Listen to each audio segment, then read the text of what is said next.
warahmatullahi wabarakatuh. Alhamdulillah kita bersyukur bisa bertemu kembali pada mata kuliah kita hari ini, yaitu Islam dan Pengetahuan, bersama dengan Mrs. Ayu dengan Bu Ayu Wahyuni Endila. Baik, pada hari ini Ibu akan membahas materi kita dari bedah buku yang ada pada kita hari ini, yaitu Islam dan Itu Ilmiah, yang dikarang oleh Abdullah Syukur Al-Azizi. Pada bagian ini kita akan bahas bagaimana Islam dan sains itu. Jadi pada abad ke-5 sampai 17 itu sudah jelas Islam mengalami kemajuan yang luar biasa. Nah, kita lihat, kita runut bagaimana kejadian pada bangsa Eropa pada 8 Agustus 1827, yaitu Napoleon Bonaparte mendatangi Laplace, seorang ilmuwan. Napoleon bertanya, bagaimana pendapatmu tentang ilmu pengetahuan alam semesta ini? Lalu Laplace menjawab, semuanya bisa diselesaikan oleh ilmu pengetahuan, semuanya oleh sains.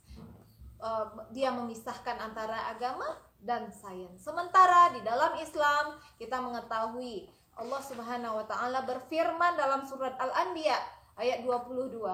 A'udzu billahi minasyaitonir rajim. Bismillahirrahmanirrahim. Law kana fihima alihatun illallahu lafasadata fasubhanallahi rabbil arsy amma yasifun.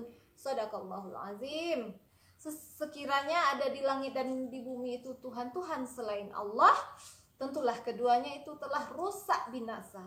Maka Maha Suci Allah yang mempunyai arasy daripada sesuatu yang mereka sifatkan. Jadi di sini jelas Allah mengatakan kepada kita bahasanya segala sesuatu yang ada pada dunia ini itu Allah yang mengatur. Tidak ada satu atau dua Tuhan di bumi ini. Hal ini terkait dengan pendapat heliosentris, sebuah teori yang mengatakan bahasanya alam semesta ini berpusat pada satu titik, dan pusatnya itu alam tata surya ini terbentuk dari debu-debu yang berkumpul. Artinya mereka tidak memahami dan tidak meyakini bahasanya ada yang bekerja di balik itu. Mereka menganggap alam ini terjadi oleh mereka sendiri. Hal ini sangat bertentangan dengan apa yang disampaikan oleh Allah dalam surah Al-Anbiya tadi.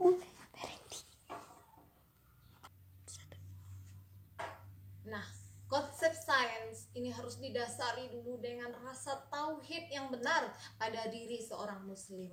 Cara pandang berpikir kita bahwa yang menciptakan itu adalah Sang Maha Pencipta, itu Allah Subhanahu wa ta'ala.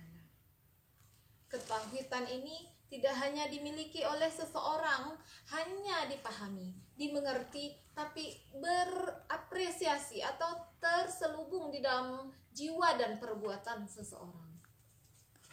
Tauhid ini adalah suatu jiwa fundamental yang harus dimiliki oleh seorang muslim dalam memahami konsep filsafat, ilmu, dan agama.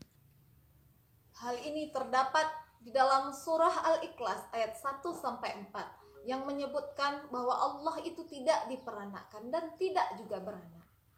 Kita lihat di dalam sejarah Islam bahwasanya Ibnu Sina, beliau adalah seorang penghafal Al-Quran, penghafal hadis, dan yang paling signifikan pada diri beliau adalah beliau juga seorang dokter, yang mana mereka sudah memahami bagaimana pentingnya tauhid, sehingga keluarlah aura positif, daya fikir yang benar, akidah yang benar dari seorang Ibnu Sina.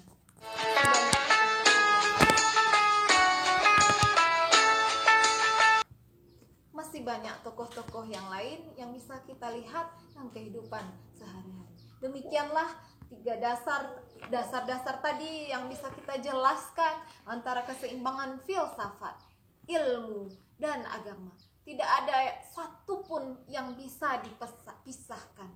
Dan yang paling penting adalah ikatan akidah yang harus dipahami seorang ilmuwan, sehingga dia tidak keluar dari ajaran syariat yang telah ditentukan secara lurus oleh yang menciptakan tata surya ini. Demikian, wabillahi taufik wal hidayah. Sampai ketemu lagi pada mata kuliah yang berikutnya. Assalamualaikum warahmatullahi wabarakatuh.